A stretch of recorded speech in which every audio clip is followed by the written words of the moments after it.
भारत की आर्थिक स्थिति अंग्रेजों के आने से पहले काफ़ी खुशहाल थी।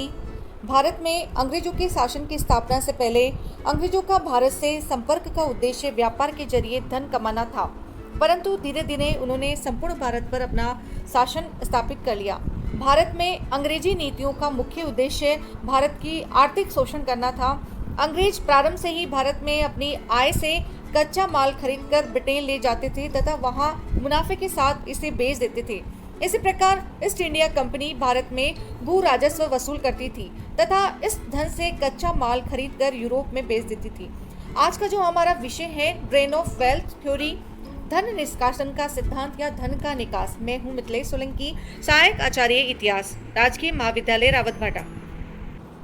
1858 के पश्चात भी धन के निकास का यह क्रम चलता रहा। कंपनी पर चढ़ा ऋण एवं उसकी देनदारियां भारत पर मंड दी गई। 19वीं शताब्दी में ब्रिटेन में औद्योगिक क्रांति के पश्चात ऐसे बाजारों की आवश्यकता हुई जहां उसका माल अधिक मुनाफे के साथ तथा बिना किसी प्रतिस्पर्धा के बिक सके। इस कार्य के लिए भारत का इस्तेमाल किया गया। भारत से कच्चा माल एवं खाद्यान्न ब्रिटेन को निर्यात किए जाते थे और वहां पर इस कच्चे माल को कारखानों में पुनः भारत भेज दिया जाता था, जिसे यहां भारी मुनाफे के साथ बेचा जाता था। इसी मुनाफे से पुनः कच्चा माल खरीदकर ब्रिटेन भेज दिया जाता था। इस प्रकार भारत से कुल पूंजी का निष्कासन हो रहा था। इसके अतिरिक्त अन्य और तरीकों से भी भारत से धन बाहर ले जाया जा रहा था। धन की निकासी का तात्पर्य भारतीय धन संपदा का विदेशों में गमन और उसके बदले भारत को कुछ भी प्राप्त नहीं होना। प्लासी के युद्ध के पश्चात धन के निष्कासन की प्रक्रिया शुरू हुई। प्लासी विजय से पूर्व यूरोप के व्यापारी बाहर से धन लाकर इन वस्तुओं को खरीदते थे और अपना मुनाफा रखकर विदेशी बाजारों में बेचते थे, परंतु बंगाल में कंपनी की सत्ता की स्थापना से भारतीय धन और वस्तुओं का प्रवाह अत्यधिक मात्रा में इंग्लैंड को होने लगा। सर्वप्रथम दादा भाई नौरोजी ने 1867 में इंग्लैंड डेब्ट टू इंडिया इस में धन की निकासी के सिद्धांत का सबसे पहले प्रतिपादन किया। साथ ही आर.सी. दत्त, सुरेंद्र नाथ बनर्जी, जी.वी. जोशी और राणा दे आदि विद्वानों ने धन निकासी के संदर्भ में ब्रिटिश सरकार की आलोचना की। धन निकासी के स्रोत क्या थे, उन पे हम चर्चा करेंगे कि ऐसे क्या क्या स्रोत थे। तो सबसे पहले हम बात करेंगे अंग्रेजी कंपनी द्वारा जो व्यापार किया जाता था वो सारा जो है वो इंग्लैंड को जाया जाता था।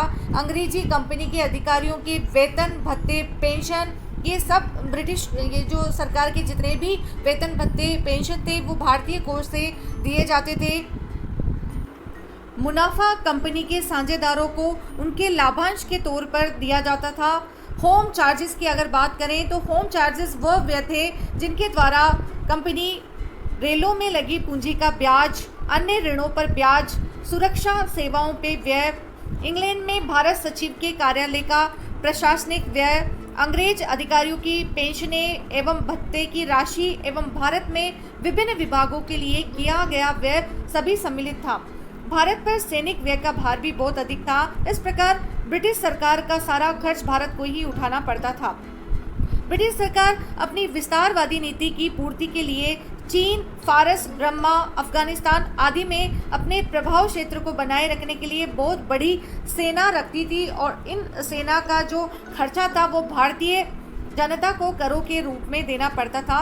इस प्रकार इंग्लैंड में खुलने वाले पागलखानों का व्यय, चीन और फारस में दूतावासों की स्थापना का व्यय आदि भी भारतीयों को ही वहन करना पड़ा था।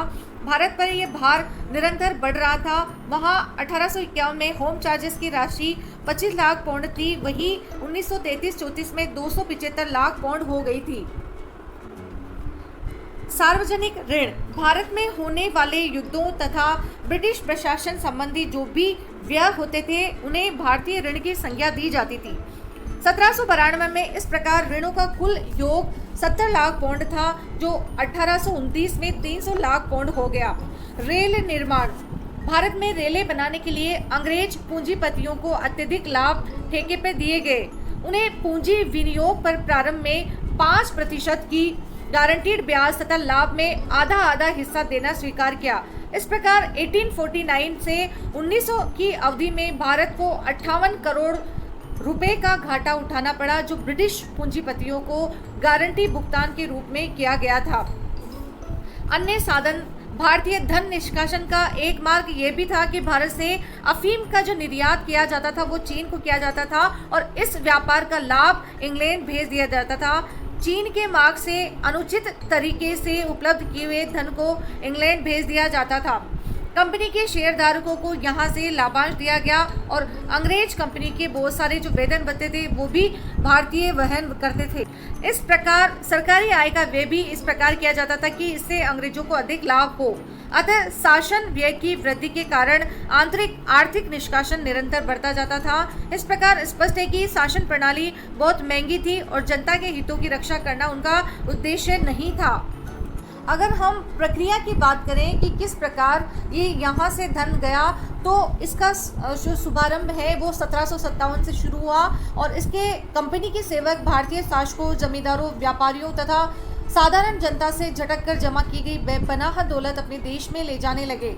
1765 की अगर बात करें तो 1765 में जो ब्रिटिश सरकार को दीवानी प्राप्त हुई बंगाल में, तब उसे धन प्राप्त करने का अतिरिक्त स्रोत मिला और यह बंगाल के राजस्व से ही भारतीय माल खरीदकर उसका निर्यात करने लगी। रेलों, बैंकों, उद्योगों के द्वारा भी भारत का अधिकांश जो धन था वो इंग्लैंड ले जाया गया और धन निष्कासन का सटीक वर्णन बोर्ड ऑफ रेवेन्यू मद्रास के अध्यक्ष सुलिवान ने कहा है कि हमारी व्यवस्था कुछ स्पंज की तरह कार्य करती है, जिसके जरिए गंगा तट से सारी अच्छी चीज़ों को सोख लिया जाता है और उसे टेम्स नदी के किनारे में निचोड़ा जाता है। अगर हम धन की निकासी के प्रभाव के पे चर्चा करें तो धन निकासी ने भारतीय अर्थव्यवस्था को खोखला कर दिया। ब्रिटिश उद्योगों के विकास के लिए भारतीय हस्तशिल्प उद्योगों को नष्ट कर दिया गया। कृषक वर्ग की तबाही हुई। अंग्रेजों ने भारतीयों को भू राजस्व के बोझ से लाद दिया और इस आय को पुलिस प्रशासन, सेना के ऊपर खर्च किया जाने लगा। फलतः गांव में तेजी से निर्धनता बढ़ी। कृषि उत्पादन में गिरावट आई क्योंकि अधिक लगान के कारण किसान अच्छे खाद बीज का उपयोग नहीं कर पाए। भारत में पूंजी संचय नहीं हो पाया। फलतः उद्योगों का विकास अवरुद्ध हो गया। अकाल पड़े, इससे लाखों लोगों की मृत्यु हुई क्योंकि जनता के पास अनाज खरीदने का पैसा भी मौजूद नहीं था। धन की निकासी ने इंग्लैंड में औद्योगिकरण को संभव बनाया और औपनिवेशिक अर्थव्यवस्था के जो सुदृढ़ीकरण था उसमें वह सहायक हुआ। इस प्रकार धन के निष्कासन में निर्धनता में वृद्धि, पूंजी निर्माण की हानि, भारत में विदेशी पूंजीपतियों का एकाधिकार, देश के औद्योगिकरण के लिए साधनों का अभाव, भारतीय कृषि का पिछड़ापन रहना, लघु एवं कुटीर उद्योगों का पतन, करों का बोझ यहाँ भारतीयों पे पड़ना और गांव में निरंतर निर्धनता का बढ़ना और किसानों तथा मजदूरों की शोचनीय स्थिति की वजह से यहाँ पे भारत की जो आर्थिक स्थिति थी वो निरंतर गिरती गई और धन निष्कासन के कारण भारतीय कृषि, उद्योग, व्यापार आदि चौपट हो गए। किसानों और मजदूरों की दशा सर्वाधिक शोचनीय हो गई। अनेक ग्रामीण उद्योग धंधे थे वो चौपट हो जाने से किसानों को अपनी ज़मीनें बेचनी पड़ी और जीवन निर्वाह के लिए मजदूरी करनी पड़ी। वह कर्ज के बोझ तले दब गए। धन निष्कासन सिद्धांत ने अंग्रेजों के शोषण मूलक चरित्र को उजागर किया। फलतः प्रारंभिक भारतीय बुद्धिजीवियों में ब्रिटिश के द्वारा भारतीयों के शुभ चिंतक होने का जो नारा था एक धोखा नजर आया। इन बुद्धिजीवियों ने एकजुट होकर ब्रिटिश औपनिवेशिक हितों के खिलाफ आवाज उठाई और इस क्रम में राष्ट्रीयता की जो भावना थी उसका विकास हुआ। राष्ट्रीय आंदोलन के विकास क्रम में धन निकास का मुद्दा सदैव अंग्रेजों के विरुद्ध एक हथियार के रूप में रहा और धन निकासी के विरोध में स्वराज और स्वदेशी की मांग हुई। अगले वीडियो में हम और आधुनिक भारत के जो है मुद्दे उन पर चर्चा करेंगे। तब तक के लिए नमस्कार।